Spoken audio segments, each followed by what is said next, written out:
Hello, everybody, and welcome to the Glory Reds podcast. It's your boy, Don Benito. Merry Christmas, everybody. I mean, look, the year is over and we are here. Thank you so much for being with us throughout the year. Thank you so much for encouraging us by watching our videos, liking our videos, being present, commenting when you have commented. It has really truly been a blessing. We thank you so much. We ask that you continue to be with us, continue to share our videos so that we can continue to expand and so that we can also continue to bring to you good Manchester United news. But ladies and gentlemen, without further ado, let's jump into it. Now, when you look at my starting lineup, you're like, again, Ben.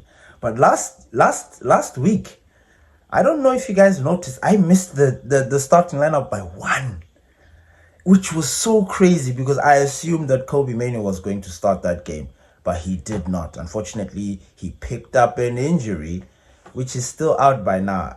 I'm joking. The fact that he's not available now surely means that yes, he did pick up an injury. But my conspiracy mind took off like I was gone. I was like that. Kobbie Mainoo, it's that stunt, him and his half brother, the shenanigans. That's why he's been dropped. But clearly he's injured. So according to the gaffer, when he was asked about the availability of Kobbie Mainoo and Bruno Fernandes, he mentioned that they are both unavailable. He was asked about when they will be returning.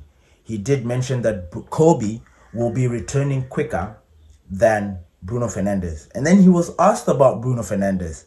And he said he has an idea, but he does not want to say when he'll be coming back. And I thought that was a stroke of genius because everybody, when we look at the way society is, it's one of those things where you tell somebody something and then it just falls apart, and when he said that, I laughed. That statement made me fall in love with my gaffer even more because I'm like, yes, gaffer, keep them guessing. Let them not know when Bruno Fernandes is coming back so that when he is back, it'll be just boom and then everybody will be like, Bruno Fernandes. And then everybody starts scrambling because Bruno Fernandes is the maestro. Bruno Fernandes is the magnifico. You know what I'm saying? So, yeah, I like that. I really, really like that. And then he was asked about the availability of Ligt and Harry Maguire. Unfortunately, those guys are still out. So we are still going to be with our small boys at the back. Euro and Heaven. Which is not a bad thing because, look, these boys need to go through this baptism of fire. I look at Pau Kubasi at Barcelona and I'm like, hey, man, this kid was playing for the first team at 17. Playing right in the middle of that center back, whether he was pairing with Arojo or whatever, but he was there. And we have got youngsters there that also need the experience. Now, you could easily say that, the leagues are different, blah, blah, blah, but you know what I'm saying? Playing for Manchester United also has a magnifying glass on it, so it's a little bit tricky. Maybe Pau Kubasi could have struggled here at Manchester. I don't know. But for that, they're not going to be available. He was asked about who he will replace in the midfield, whether it's going to be LICHA. He did mention that Jack Fletcher did well when he came on. But I don't think Jack Fletcher will start this game. Solely because that he's a youngster. He's just graduated, him and Shea. So I think there's going to be an element of him coming on. I do think, however, that he's going to have somebody in there. Who? All right. This is my starting lineup. As you can see, in our goal, we have Lamens. Our three defenders, we've got Euro, Heaven, and Shaw. Now, I was thinking to myself, and please tell me what you guys think about this. Because of the inexperience of Heaven, I thought Luke Shaw would be in the center of those two boys. I don't know, because Heaven is already left-footed, so they can easily swap. And because Luke Shaw is a senior player, and we have seen Luke Shaw play as a centre-back. He played as a centre-back at one time, I think for Ten Hag, I think even for Ole. And he was amazing. He was amazing in that centre-half position. So I've just always wondered, why don't we put Luke Shaw in the center of the defense, in between the two young boys? Let those young boys do the other job while he controls everything, because he's more senior. He's able to read the game well. I don't know. What you guys think about that? And then in the midfield, you can see that I've got Delo, Casemiro, and I've put LICHA next to Casemiro. And then we've got Dogu in the wing back, in the other left wing back position. In the number 10 position, we've got Mason Mount, Mateus Cunha, and up top, we have got Benjamin Sesko. Now, I'll explain LICHA's thing. LICHA was a revelation when he came on as a substitute against Aston Villa. LICHA, I don't know how many times I've said this, is one of the, if not the best ball-playing centre-back in the Premier League. Maybe even in the world. Like, I say it, I don't say it lightly, but at the same time, I know because he's just been injured, it would be very difficult for me to say that, nah, he's the best ball player. But he is. LICHA with the ball at his feet is just immaculate. It is unreal. You know, he's so calm. He's very intelligent on the ball. And when he came on in that central defensive midfield position, wow. I was like, this is a fantasy. You know, one of those things where you think, like when we think about Luke Shaw playing as a wing back, right? It's a fantasy. We don't know if it's going to happen. But if it does, it'll be like, because we know Luke Shaw can bomb forward. Like, he is that guy. He can put the best bananas that you know. And then we've got LICHA at the back there just supporting him. It makes sense.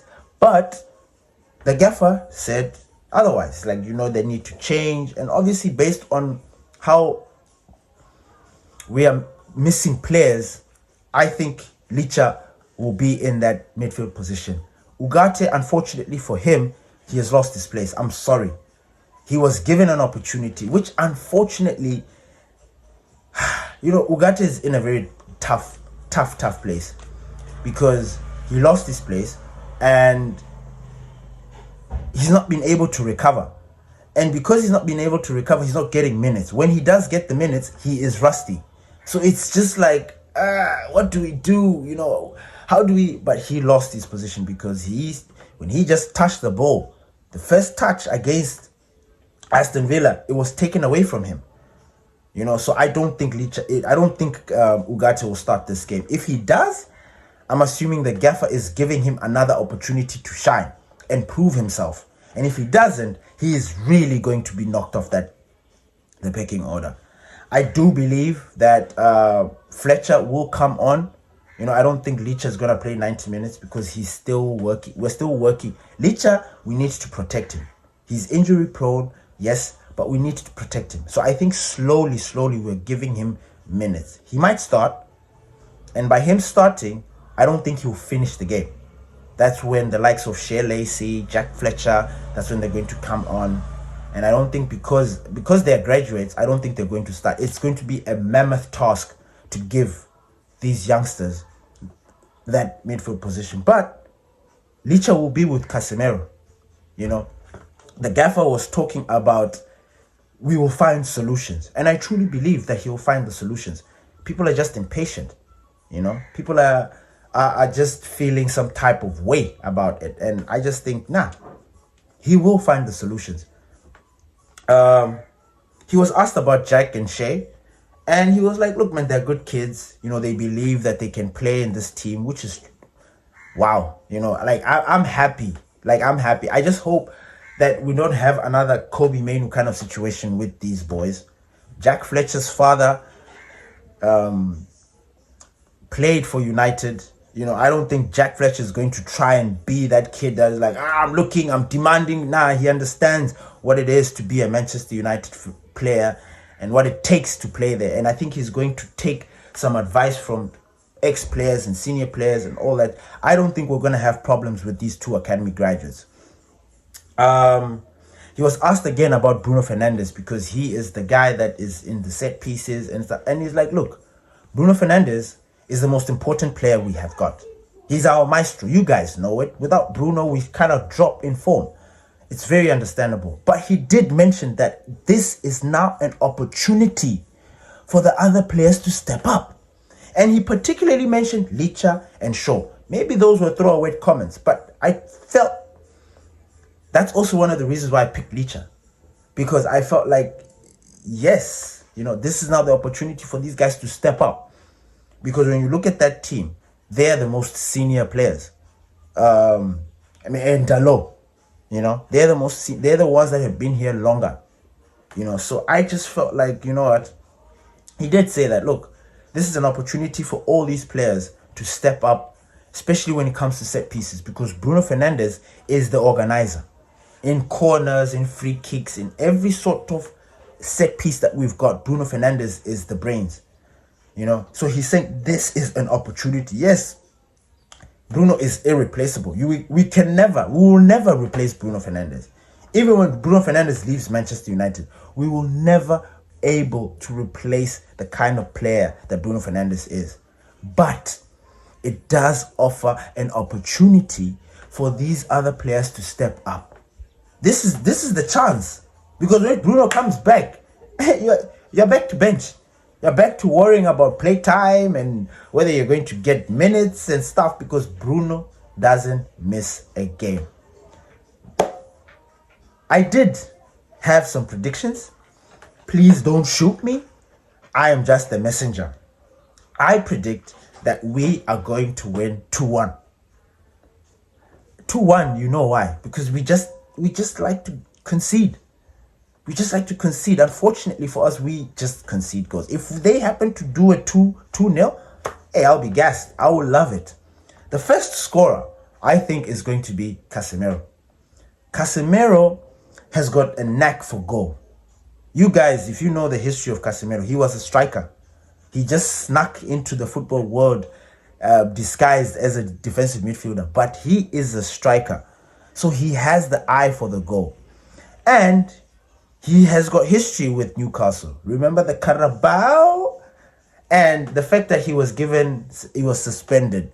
Casemiro has got this way of always coming back and trying to repay the club. Which is why I never really have a problem with Casemiro. Casemiro is just Casemiro. I love him so much. His experience is immense for us. I feel like he's going to be our first scorer. And the man of the match, I think it's going to be Matheus Cunha. Yeah, because for these past games that he has been the guy. He has been the guy that has pulled us back, tried to make things happen. He's our Eric Cantona reincarnated. Rengen. So I am expecting big things from Matheus Cunha. So what do you guys think? Do you guys think that there's a player that should be starting in my starting lineup? Or do you disagree with my starting lineup? I'm hoping that I nail this. I really am, because I was almost there last week. Almost there, but Kobbie Mainoo just had to pick up an injury. I can guarantee you, if he didn't, I would have had 11 out of 11. I would have had 11 out of 11, baby. Truly. Thank you, everybody, for listening to the Glory Reds podcast. It's your boy, Don Benito. Merry Christmas and have a prosperous new year. Peace.